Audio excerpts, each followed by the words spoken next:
The first drone detonated overhead with a thud that made the sky ripple. A flash of white split the pre-dawn clouds, followed by the sharp static pop of electromagnetic jammers kicking in. The forest went dead. No comms, no scans, no tactical overlays. Just wet snow, cracked frost, and approaching death. That was the trap. They didn't send soldiers. The emissary deployed hunters, bipedal constructs built for capture and suppression. For them breached the perimeter, moving faster than organic eyes could track. But I wasn't using eyes. My brain still linked with the neural rig hidden under my collarbone. Analog range, local control, unhackable. The first hunter caught the corner of a buried spike trap. Its ankle snapped sideways, momentum driving it into the trees. Aelix finished the job, driving a spike blade into its back before it could reroute balance. The remaining 3 split.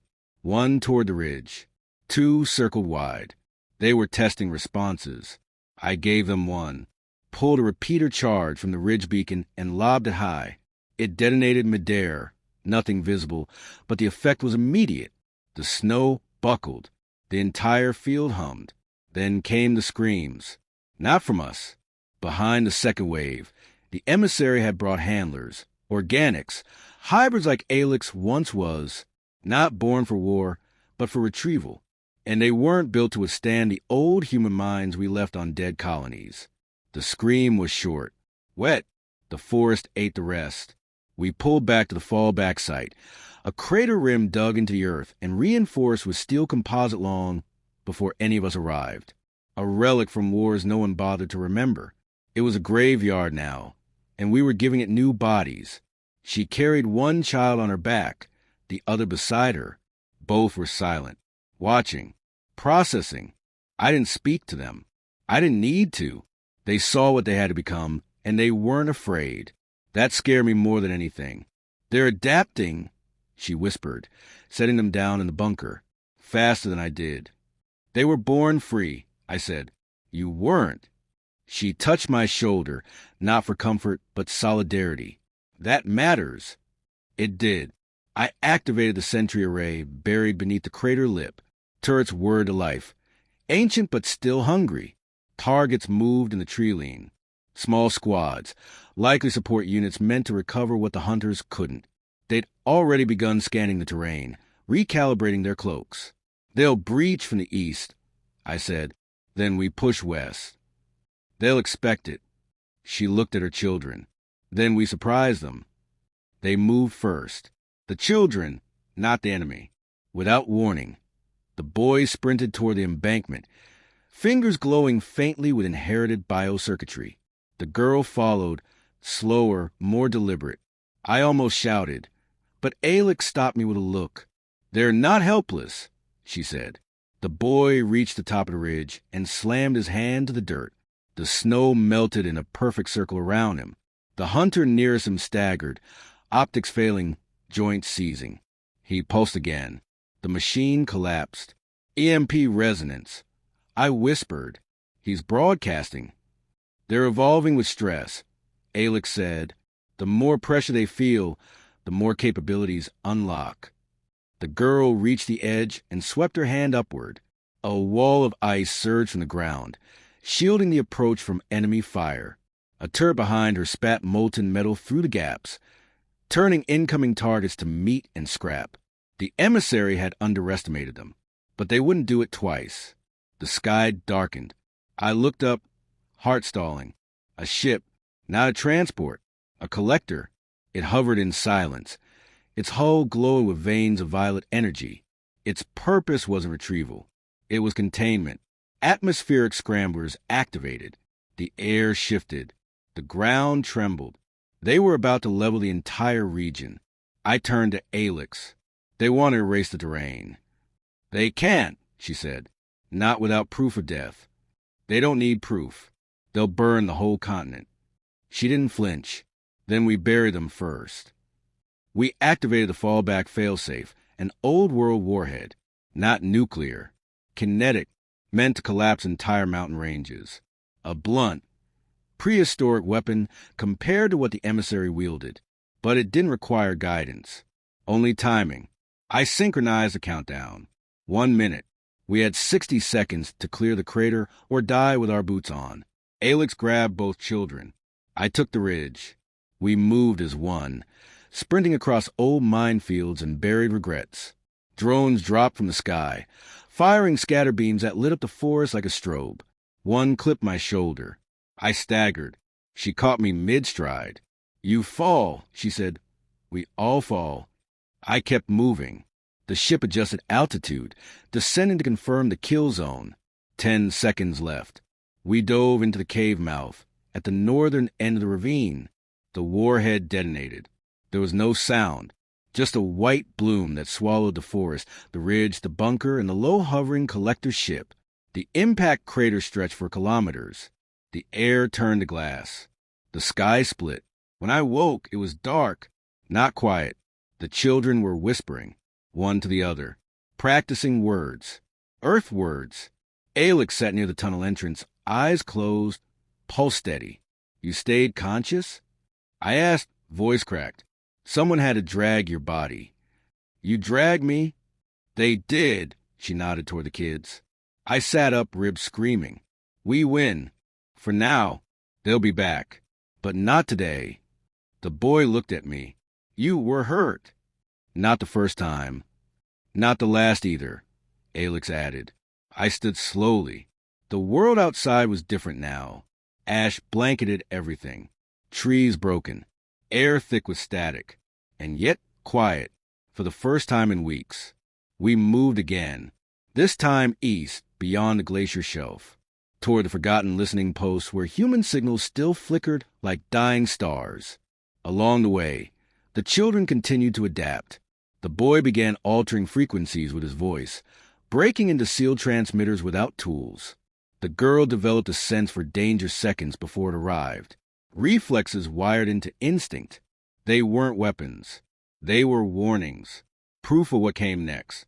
By the third week, we reached an old human bunker buried beneath kilometers of snow. Its systems were dead, but its library was intact. The children devoured it.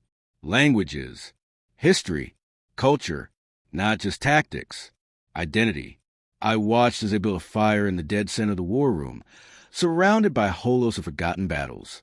Alex rested beside them, fingers tracing old symbols etched into the wall. Earth sigils, resistance banners. "We should send a message." I said. "To who?" "Whoever's still listening." She looked at the children. "They'll come for them." Then we warn them. Show them what's coming, what's already here. She nodded. We patched into the long-range comm array buried deep in the mountain's core. It hadn't been used in decades. But old systems have teeth if you feed them right. I loaded the encryption, attached the footage, hunters, drones, the collector's ship, the crater. Then I recorded a message. "If you're hearing this, they're coming for you next. You won't see them until it's too late. They'll tell you she's property, that her children are dangerous, that we're obsolete, but they're wrong. We're what's left when the empires fall. We're what's waiting in the dark.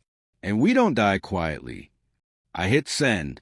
Somewhere across the void, a satellite blinked awake, and the galaxy began to shift. The first response came 31 hours after the signal broadcast. Not from Earth. Earth hadn't replied in years. This came from the Fringe, a salvage vessel operating under a forgotten human charter. The message was scrambled, dirty with noise, but the voice was unmistakably human.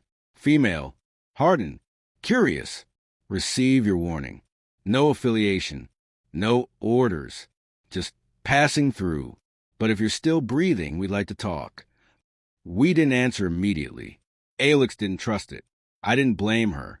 Most Fringe ships were scavengers, not rescuers.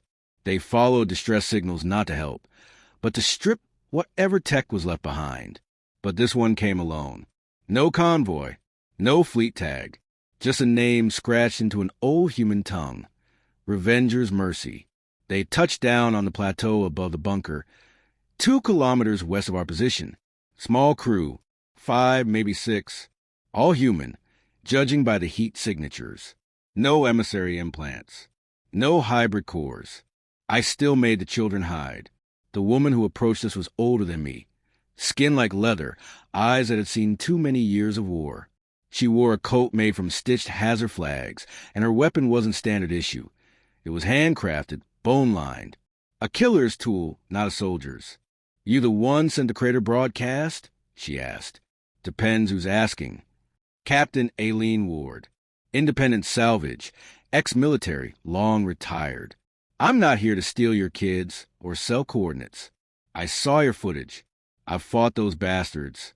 Lost everything to them. If what you're sitting on is real, we need to talk." Alex stood beside me, one hand on the hilt of her collapsed blade. "You say you fought them?" 8 years ago. Orbital siege. We were guarding a research outpost on Terrace Minor. They came without warning. Took the whole moon in 3 hours. No survivors. Except me? What made you survive? Ward shrugged. I learn when to play dead. The children stepped from behind the ridge. The boy's hand sparked briefly, just enough to scan her vitals.